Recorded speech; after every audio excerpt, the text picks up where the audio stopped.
Alors ici, on va parler du pervers narcissique et de ses addictions. Lors de mes recherches, je n'ai pas trouvé grand-chose concernant le pervers narcissique et ses différentes addictions. Cependant, en allant fureter sur les forums et en prenant connaissance de nombreux témoignages, j'ai pu constater la récurrence dans l'utilisation de substances toxiques chez le pervers narcissique. On peut donc affirmer que l'utilisation de toxiques, avec ou sans addiction, est très fréquente.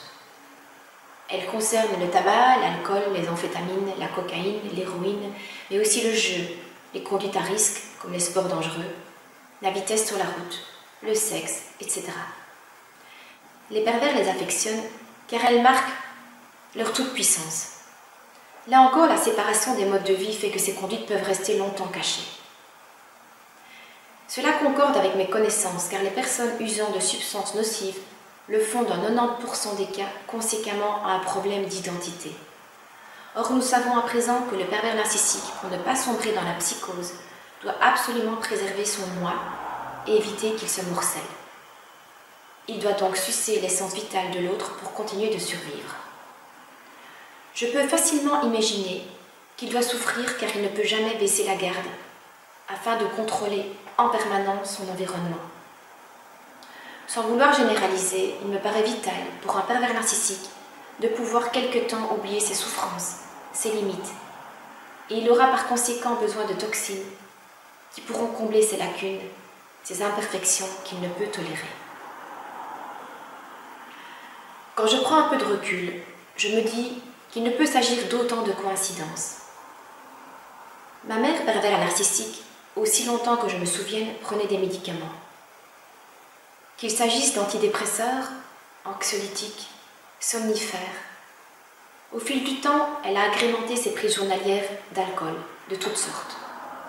Et en outre, elle fumait énormément, s'endormant très régulièrement avec la cigarette entre les doigts.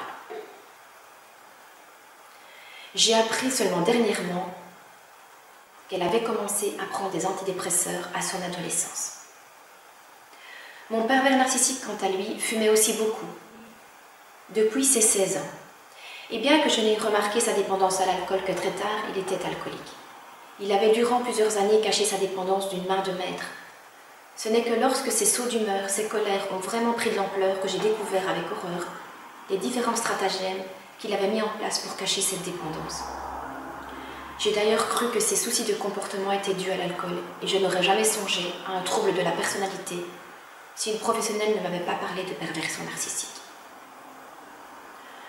Je pense aujourd'hui très sincèrement qu'il ne pouvait plus maintenir son masque d'employé, de père, de mari modèle.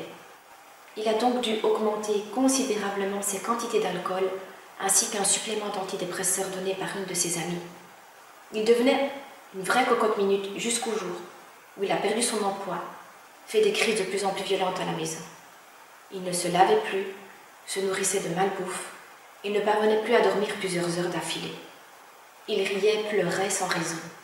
Il n'était plus du tout le même. Il aimait aussi faire des excès de vitesse et prendre des risques inconsidérés sur la route, avec les enfants et moi à bord. Oui, je comprends aujourd'hui qu'il désirait montrer sa toute-puissance.